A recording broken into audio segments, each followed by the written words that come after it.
From our Toronto studios, this is Muslim News on Muslim Network TV. Assalamu alaikum. I am Ahmed Ramadan. Our top story for today, U.S. Surgeon General Dr. Vivek Murthy is urging for cancer warnings on alcohol labels. He is citing its link to 7 types of cancer, including breast, mouth, and throat cancers. The warning, aligned with the evidence that even moderate drinking can increase cancer risks, is proposed. Alcohol remains a top preventable cause of cancer in the U.S., contributing to roughly 100,000 cancer cases and 20,000 deaths annually. Current labels warn against drinking while pregnant or operating machinery, but Murthy argues for a more explicit cancer risk warning to better inform the public. The move, needing congressional approval, comes as the health community debates the outdated perception that moderate drinking could protect against heart disease. The advisory underscores alcohol's significant role in preventable cancer deaths, which exceed those from traffic-related fatalities. More than 740,000 cancer cases globally could be attributed to alcohol use in 2020. The advisory highlights the general public's lack of awareness about alcohol's carcinogenic effects, which come to light in the 1980s. President Joe Biden has marked 235 judicial confirmations, the largest number in a single term since the Carter administration. Biden said the judges matter, shaping the everyday lives of Americans and protecting basic freedoms. The 235 confirmations include 1 to the Supreme Court, 45 to nation's courts of appeals, 187 to district courts, and 2 to the U.S. Court of International Trade. Biden was joined by Senate Majority Leader Chuck Schumer and Senate Judiciary Committee Chairman Dick Durbin. Schumer said Senate Democrats have confirmed 235 judges, more than any majority has confirmed in decades. The debt ceiling once again is a critical issue for Congress, threatening the nation's economy with possible default at the beginning of the new year. Currently, the U.S. debt stands at a staggering $36.1 trillion. Without a new debt ceiling agreement, the U.S. risks a default that could destabilize global markets, downgrade its credit rating, and increase economic uncertainty. President-elect Donald Trump has called for a resolution in the interim budget to address this crisis. Both parties have managed only a temporary solution, funding the government until March.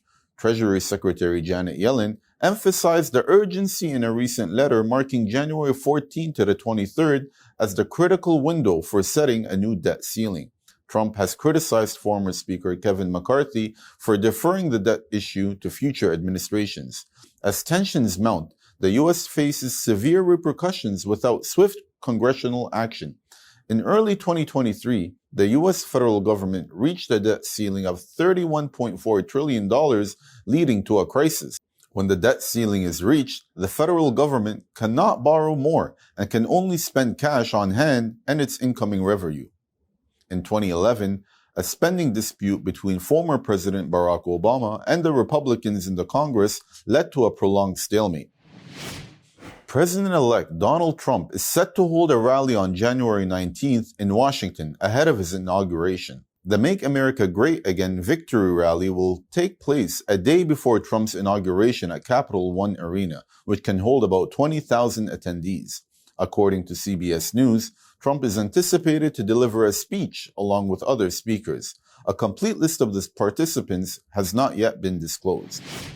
In a noteworthy ceremony at the White House, President Joe Biden awarded the Presidential Citizens Medal to former lawmaker Liz Cheney and other distinguished Americans. Cheney was applauded for her role in Congress and on the Special House Committee investigating the January 6 attack. She received a standing ovation for prioritizing the nation over her party. Alongside her, Benny Thompson was honored for his commitment to the Constitution. Other recipients, including former Senators Chris Dodd and Bill Bradley and Mary Bonuro, a key advocate in the marriage equality Supreme Court case.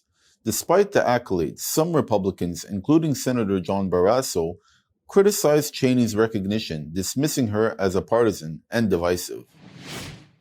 The Texas Supreme Court has dismissed disciplinary charges against Brent Webster, the first Attorney General, regarding his involvement in the 2020 presidential election lawsuit. This decision ends efforts by the State Bar of Texas to sanction Webster for participating in the legal challenge. The suit alleged unfounded widespread voter fraud aimed at overturning election results. The court previously deemed the lawsuit lacking standing, criticizing it for attempting to contest how other states conducted their elections. The ruling also highlighted the necessity of allowing attorneys broad discretion in politically sensitive cases. This judgment coincides with ongoing scrutiny of Texas Attorney General Ken Paxton, who faces allegations of corruption and abuse of power, despite being acquitted by the Texas Senate in 2023. Decorated soldier behind Las Vegas Cybertruck explosion. Details to come after the break. Stay tuned, and we will be right back.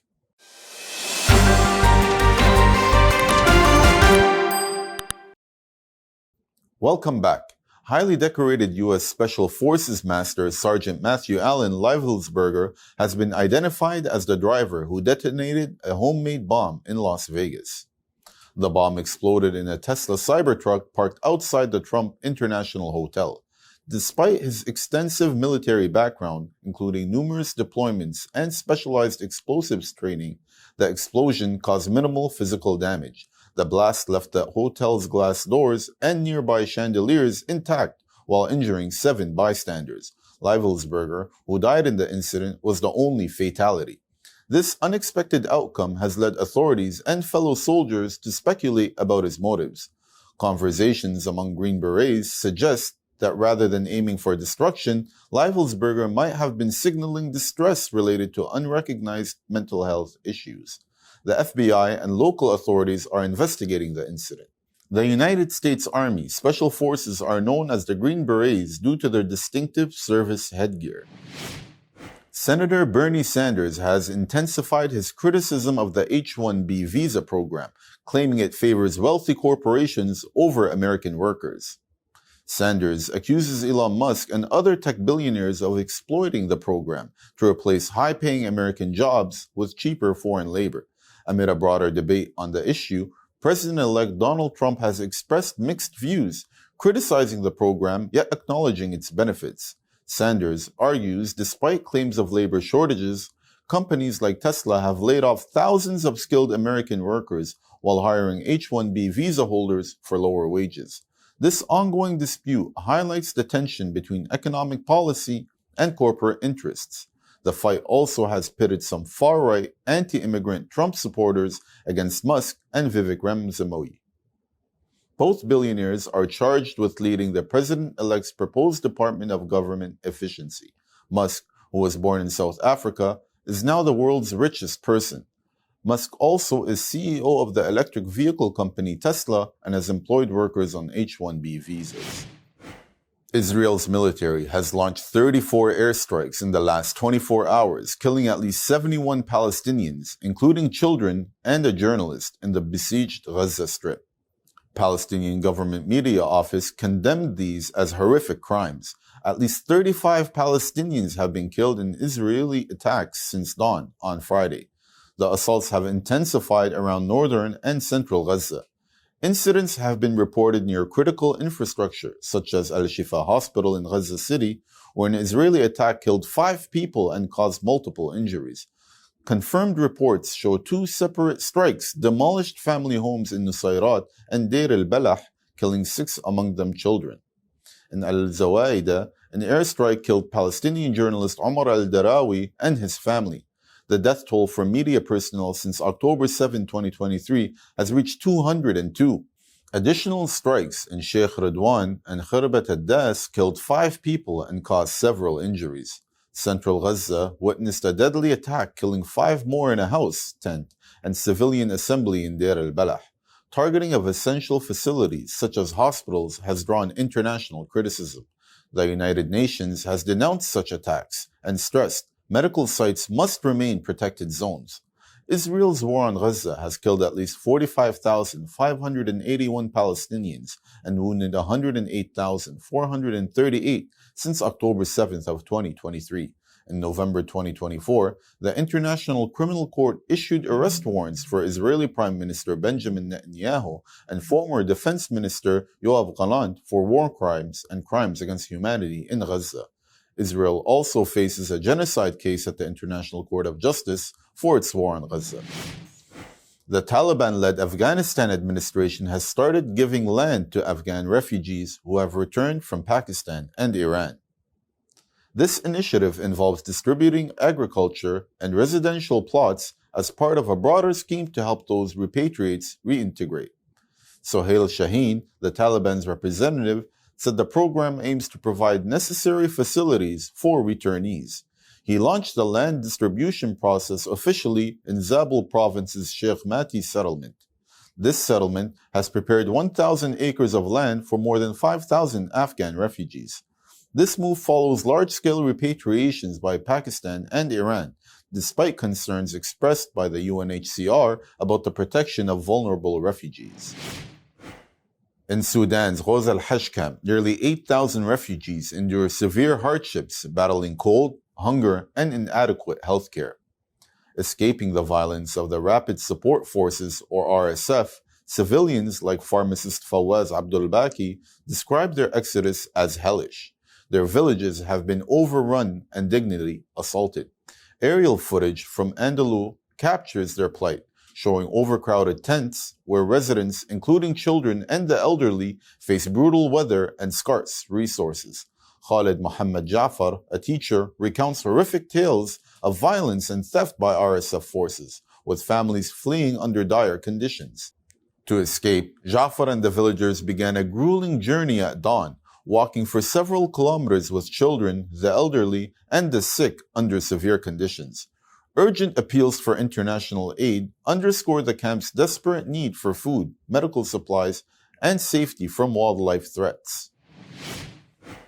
In 2025, Canada will lead the G7, hosting top global leaders in Alberta during a period marked by domestic and international instability.